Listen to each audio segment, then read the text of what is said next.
Hello, bonjour. Aujourd'hui, on va parler du prince Harry, de sa biographie. On va parler de Britney Spears. Comme vous le savez, Britney Spears a sorti sa biographie il y a quelques semaines de cela. Et c'est une biographie qui a fait beaucoup de bruit parce qu'elle parle de sa vie et notamment de son idylle avec Justin Timberlake. J'avais d'ailleurs fait une vidéo dessus sur ma chaîne générale.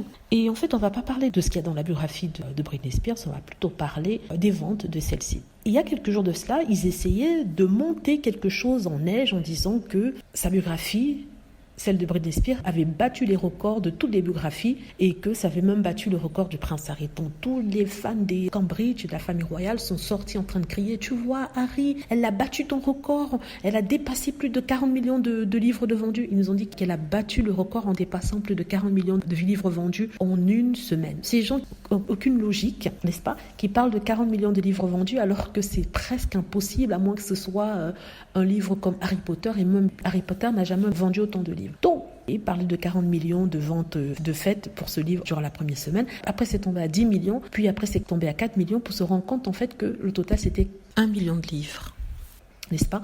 Or, le prince Harry avait fait plus que ça. Et 1 million de livres, c'est la spéculation parce que les chiffres n'ont pas encore été révélés. Le prince Harry a fait près de 1 600 000 livres de vendus la première semaine. Donc, cette biographie de Britney Spears n'a pas battu le record du prince Harry, qui tient le record du livre de non-fiction le plus vendu dans le monde et de tous les temps.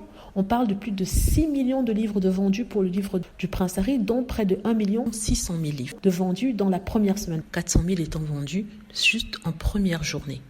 Donc vous voyez que ces personnes-là attendent la petite nouvelle qui pourrait faire changer les choses au niveau des ventes du prince Harry. Au départ, ils disaient que non, le prince Harry n'avait pas vendu autant. Quand il était prouvé qu'il a vendu autant et qu'il n'y a pas vraiment à questionner ces chiffres, maintenant ils essaient de voir si la biographie de Britney Spears a détrôné le prince Harry. Or, ça n'a pas été le cas. Les personnes ont été bien dégoûtées et depuis on n'entend plus parler de ce soi-disant record de Britney Spears. Je suis sûre que vous avez entendu parler de ce record-là, mais en fait, ça n'était pas un. C'était fait que sur des mensonges montés en neige par déjà les haters et les trolls qui voulaient détrôner le prince Harry, mais en plus de ça par les PR, l'équipe de communication de Britney Spears. Voilà. Dites-moi ce que vous en pensez. J'espère que vous aimez la vidéo. N'hésitez pas à cliquer sur like si c'est le cas, à vous abonner pour plus de vidéos et à cliquer sur la petite cloche afin d'être averti lorsque je poste une nouvelle vidéo. Merci.